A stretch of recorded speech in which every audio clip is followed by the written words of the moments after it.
Hello everyone, this is Rishita from Sharath Chandra IAS academy. So మనకు తెలిసిందే నేపాల్లో ఫ్లాష్ ఫ్లడ్స్ అనేవి జరిగాయి అనమాట, right? So it's a very devastating event in terms of national disasters, right? So ఈ particular టాపిక్లో మనం ఒక కాంప్రహెన్సివ్ వ్యూ అనేది తెచ్చుకోవడానికి ట్రై చేద్దాం. Okay, so nearly 157 people got killed. Okay, so because of this flash floods. అసలు flash floods అనేవి ఎందుకు వచ్చాయి నేపాల్లో? What are the reasons behind it? Okay, so first will look in to the reasons.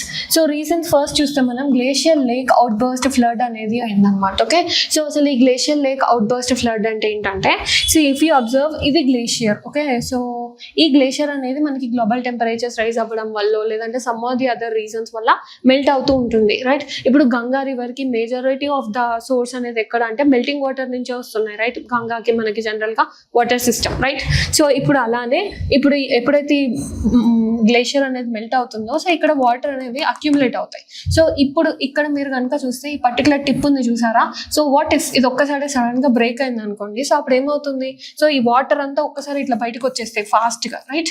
So that is called glacier lake. Glacier వల్ల వచ్చిన lake out burst అనమాట. Okay, so ఆ particular తరహాలో మనకి ఫ్లడ్ వస్తే that is called as glacier lake out burst floods. Okay, so that was the major one of the reason in terms of this Nepal flash floods. And ఇంకొకటి ఏంటంటే this is land slide. So land slide ఇక్కడ చూస్తాం కనుక మీరు soil అంతా ఒక్కసారి ఇట్లా వచ్చేస్తుంది కిందికి. ఎందుకంటే ఒక్కసారి అంటే so much of rain fall రావడం, ఒక్కసారి intense amount of soil erosion వల్ల ఏమవుతుంది, ఇట్లా జారిపోతుంది సాయిల్ మనకి. సో అట్లా సడన్ గా వచ్చి పడితే ఇప్పుడు చూడండి ఇక్కడ రోడ్ ఇన్ఫ్రాస్ట్రక్చర్ మొత్తం పోయింది, అక్కడ లారీలు అయ్యింది, people will get killed. Okay, so these are the two major reasons. And ఇంకొకటి ఏంటంటే క్లౌడ్ బర్స్ట్ ఈవెంట్స్ కూడా ఎక్కువ అయ్యాయి. అయితే ఈ క్లౌడ్ బర్స్ట్ ఈవెంట్స్ అనేవి ఎందుకు ఎక్కువ అయ్యాయి అంటే because of this westerly disturbances. So మనకి తెలిసిందే వింటర్ సీజన్ లో ఇండియాకి నేపాల్కి in north India, okay, so మనకి రెయిన్ ఫాల్ అనేది వస్తుంది. ఎందుకు వస్తుందంటే because of this western disturbances. So ఈ వెస్టర్న్ డిస్టర్బెన్సెస్ అనేవి ఎక్కడి నుంచి వస్తాయి మనకి? Will get it from Mediterranean sea కదా. సో మెడిటేరియన్ సీ నుంచి ఇట్లా if you observe this as India, okay, so India and ఇది నేపాల్ అనుకుంటే కనుక, సో ఈ పర్టికులర్ ఏరియాస్లలో వెస్టర్న్ డిస్టర్బెన్సెస్ అనేవి వస్తాయి. సో దానివల్ల మనకి ఈ మాన్సూన్ అంటే యూనో వింటర్ సీజన్స్లలో కూడా రెయిన్ ఫాల్ అయితే ఏంటి, స్నోఫాల్ అయితే కానీ వచ్చే ఛాన్సెస్ ఉంటాయి అనమాట. ఓకే, సో రబీ క్రాప్స్కి ఒక సోర్స్ ఆఫ్ వాటర్ కూడా మనకి వెస్టర్న్ డిస్టర్బెన్సెస్ ద్వారా వస్తాయి అని చెప్పొచ్చు.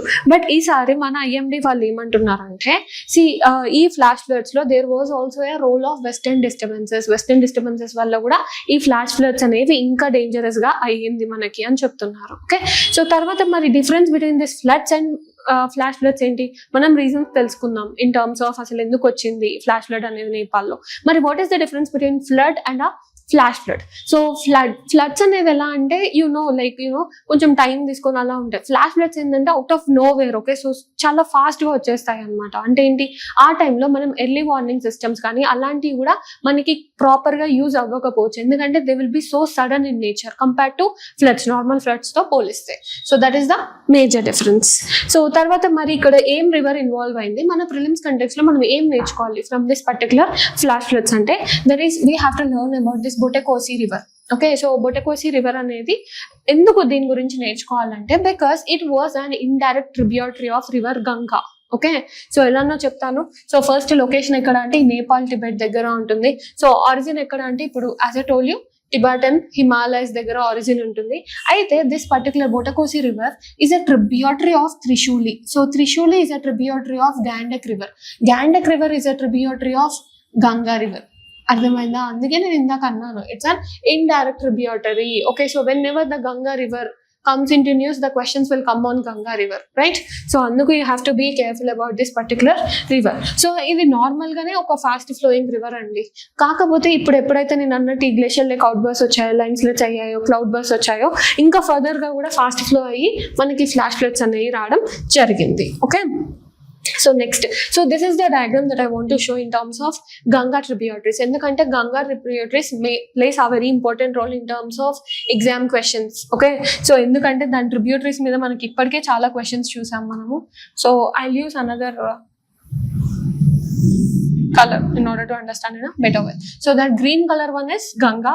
So it is side చూస్తే కనుక మనకి you'll have Yamuna. Okay, so ఇక్కడ రామ్ గంగా ఒకటి, గోమతి ఒకటి, గాగ్రా ఒకటి, గ్యాండక్ ఒకటి, కోసి ఒకటి, సో ఇవన్నమాట. ఓకే, సో వీటి సీక్వెన్స్ కూడా ఇంపార్టెంట్, ఎందుకంటే క్వశ్చన్స్ లలో మనకి west to east Ganga tributaries ని మీరు చెప్పండి అని ఒక వెస్ట్ టు ఈస్ట్ సీక్వెన్స్ కనుక్కోమని చెప్తారు. అప్పుడు ఏంటి, రామ్ గంగా ఒకటి, ఫస్ట్ యమున ఉంటుంది, తర్వాత రామ్ గంగా, తర్వాత గోమతి, గాగ్రా, గ్యాండక్, కోసి, రైట్. సో తర్వాత నెక్స్ట్ ఇక్కడ మహానంద. ఓకే, సో ఇలా మనం తెలుసుకోవాలి. ఓకే, సో ఇట్లా మనకి ఒక పర్టికులర్ ఐడియా ఉండాలి in terms of this Ganga tributary system. So ఇప్పుడు మనకు వచ్చిన ఈ బెటకోసి రివర్ ఎక్కడ అంటే గ్యాండక్ కి యాడ్ అవుతుంది. ఓకే, సో అదొకటి. సో నెక్స్ట్, సో మరి మెయిన్స్ కంటెక్స్ట్ లో what we have to learn అంటే, so what are the challenges, అసలు ఎందుకు అంటే ఫ్లాష్ ఫ్లడ్స్ అనేవి ఎందుకు ఇంత ఫ్రీక్వెంట్ గా పెరుగుతున్నాయి, and what are the challenges that we are facing in order to tackle this flash floods అంటే, ఫస్ట్ ది ఛాలెంజ్ ఏంటంటే because of this flash floods వల్ల వాట్ వీఆర్ గెటింగ్ ఎఫెక్ట్స్ అంటే that is loss of life and property. ఇందాకే అన్నాం కదా nearly 157 people got killed అని. So అట్లా అదొకటి, అండ్ ప్రాపర్టీస్ కూడా ఎఫెక్ట్ అవుతాయి ఎందుకంటే బిల్డింగ్స్ అన్ని కూలిపోవడం, సో అలా జరుగుతుంది. తర్వాత డ్యామేజ్ ఆఫ్ రోడ్స్, ఇందాక ల్యాండ్ స్లైడ్స్ లో హ్యావ్ షోన్ యూ, మొత్తం ఇట్లా ల్యాండ్ స్లైడ్ వచ్చి రోడ్ మీద పడిపోయింది అంటే ఏంటి, ఇన్ఫ్రాస్ట్రక్చర్ అనేది మనకి డ్యామేజ్ అవుతుంది, రోడ్స్ అలా.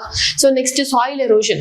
సో ఎప్పుడైనా సరే ఇప్పుడు ఫ్లాష్ ఫ్లడ్స్ అనేది ఎందుకు వస్తుంది, intense amount of soil erosion అవ్వడం వల్ల. ఇప్పుడు క్లౌడ్ బర్స్ట్ అంటే ఏంటి, సడన్ గా చిన్న ఏరియాలో, క్లౌడ్ బర్స్ట్ అంటే ఒక చిన్న ఏరియాలో ఇంటెన్స్ అమౌంట్ ఆఫ్ రెయిన్ఫాల్ పడుతుంది అనమాట. ఓకే, సో అలా పడితే దాన్ని క్లౌడ్ బర్స్ట్ అంటారు. సో ఎప్పుడైతే ఇట్లా క్లౌడ్ బర్స్ట్ అనేది వస్తుందో, ఫ్లడ్స్ అనేవి స్టార్ట్ అవుతాయో, సో ఈ పర్టికులర్ ఏరియా నుంచి సాయిల్ అంతా ఒక షీట్ ఎరోజన్ లాగా, అంటే ఏంటి ఒక షీట్ లాగా లేసి వెళ్ళిపోతూ ఉంటుంది. సో అలా సాయిల్ ఎరోజన్ అవుతుంది, దానివల్ల అగ్రికల్చర్ పరంగా కూడా fertility of the soil will get affected. తర్వాత next disruption of communication. So మొత్తం ఇట్లా ఫ్లడ్స్ వచ్చి బిల్డింగ్స్ అన్ని కోల్పోతూ ఉంటాయి, సో వైర్ లైన్స్ అవి కూడా డిస్టర్బ్ అవుతాయి, సో కమ్యూనికేషన్ కూడా పోతుంది మనకి. And as I told you, this flash floods ఏవైతే సడన్ గా వస్తాయో it will be very difficult in terms of forecasting them. Okay, early warning systems అటు వెళ్ళడానికి కూడా మనకి డిఫికల్ట్ గా ఉంటుంది, ఎందుకంటే they will come in a very sudden way కాబట్టి, రైట్. సో అదొకటి, these are the challenges. So what are the government measures, మరి గవర్నమెంట్ మెజర్స్ ఏమున్నాయి అంటే, ఒకటి we're trying to use this early warning system as efficient as possible in order to recognise this sudden moments as well. అంటే sudden గా వచ్చినా కానీ ఒక better వేలో మనకు తెలియాలి అన్నట్టు వీఆర్ యూజింగ్ దమ్. తర్వాత నెక్స్ట్ ఈ రోడ్స్ ఎక్కడైతే మనకి ఫ్లడ్ ప్రోన్ ఏరియాస్ ఉంటాయో, సో అక్కడ రోడ్ కన్స్ట్రక్షన్స్ లలో ఫ్లడ్స్ వస్తాయి అన్నట్టే ఆ way of construction is necessary in terms of roads. Okay, అంటే ఏంటి, ఫ్లడ్స్ వచ్చినా కానీ కంట్రోల్ అయ్యేటట్టు మనం ఇన్ఫ్రాస్ట్రక్చర్ ని డెవలప్ చేసుకోవాలి. తర్వాత నెక్స్ట్ వాటర్ షెడ్ మేనేజ్మెంట్ ఒకటి. Next afforestation. అఫారెస్టేషన్ కి ఏంటి రోల్ అంటే, ఇప్పుడు ల్యాండ్ స్లైడ్స్ అనేవి వస్తున్నాయండి. సో ఎప్పుడైనా చూస్తే కనుక ఇప్పుడు ఒక పర్టికులర్ ట్రీ అనేది పెరుగుతుందంటే కింద రూట్ సిస్టమ్ తోని ఒక గ్రిప్ ని పట్టుకొని ఉంటుంది, రూట్స్ ఏది సాయిల్ ని ఒక గ్రిప్ తో పట్టుకొని ఉంటాయి, రైట్. సో అంటే ఏంటి, అది సాయిల్ ని ఒక బైండింగ్ గా ఉంచుకుంటుంది. అలా కాకుండా మనం డిఫారెస్టేషన్ చేస్తే మొత్తం ట్రీస్ పోతున్నాయి, దానివల్ల ఎరోజన్ అనేది ఫర్దర్ గా ఇంక్రీజ్ అవుతుంది మనకి. సో అఫారెస్టేషన్ వల్ల అట్లా బైండింగ్ పవర్ వస్తుంది, దానివల్ల ఎరోజన్ తగ్గుద్ది. అంటే ఏంటి, ల్యాండ్ స్లైడ్స్ యొక్క ఎఫెక్ట్స్ కూడా తగ్గుతాయి మనకి. తర్వాత this flood plain zones. Okay, so ఎక్కడెక్కడ ఫ్లడ్స్ ఎక్కువ అవుతాయి అక్కడ ప్రాపర్ జోనింగ్ అనేది మార్క్ చేసుకొని, సో వాటికి ఇలాంటి మాన్సూన్ సెషన్స్ లేదంటే వింటర్ సెషన్స్ అలాంటి వాటిలో we have to be careful. Like బీహార్లో కోసి రివర్ మీద ఒకటి, సో అలా. తర్వాత నెక్స్ట్ డిజాస్టర్ ప్రిపేర్నెస్. సో ఇండియాలో మనకి 3 tier లెవెల్ డిజాస్టర్ ప్రిపేర్నెస్ ఉంటుంది. సో ఫస్ట్ మనకి ఏంటంటే ఒకటి national level, national disaster management అనేది ఒకటి ఉంటుంది, national disaster management, right. So తర్వాత next you will have state level as well. తర్వాత నెక్స్ట్ డిస్ట్రిక్ట్ లెవెల్లో కూడా ఉంటుంది, మనం we can see that, right. So అంటే ఏంటి, ఈ particular disaster management, so management authority it is. So ఈ పర్టికులర్ వేలో మనం ఈ అథారిటీస్, ఓకే, సో ఈ కమిటీస్ అనేవి we have to use in a very efficient way so that we can properly address this disasters and everything in India. Okay, so these are the government measures. So ఇలా మనం ఒక particular Geographic concept ని మనం ఒక comprehensive వేలో, అంటే అసలు ఎందుకు వచ్చాయి, రీజన్స్ ఏంటి, so what is the difference between like flash floods అంటే ఏంటి, ఫ్లడ్స్ అంటే ఏంటి, సో రీజన్స్, ఆ డిఫరెన్సెస్ తెలియాలి మనకి. తర్వాత నెక్స్ట్ ఛాలెంజెస్, వాటి వల్ల ఏం ఫేస్ చేస్తున్నామో తెలియాలి. అండ్ గవర్నమెంట్ ప్రస్తుతానికి ఏం చేస్తుందో కూడా మనం తెలుసుకుంటే కనుక ఒక కాంప్రహెన్సివ్ అంటే ఏంటి, ఒక హోలిస్టిక్ వేలో మనం చదువుకొని వెళ్ళినట్టే. సో దాని అలా చేస్తే ఏమవుతుంది, మనకి ప్రిలిమ్స్ లో అడిగా కానీ ఆన్సర్ చేయలేస్తాం. అండ్ మెయిన్స్లో కూడా ఎలా అడిగినా సరే you can answer the 2 sides. Okay, so this is how you need to read particular geography concept. Okay, so thank you. This is from Sharat Chandra IAS Academy.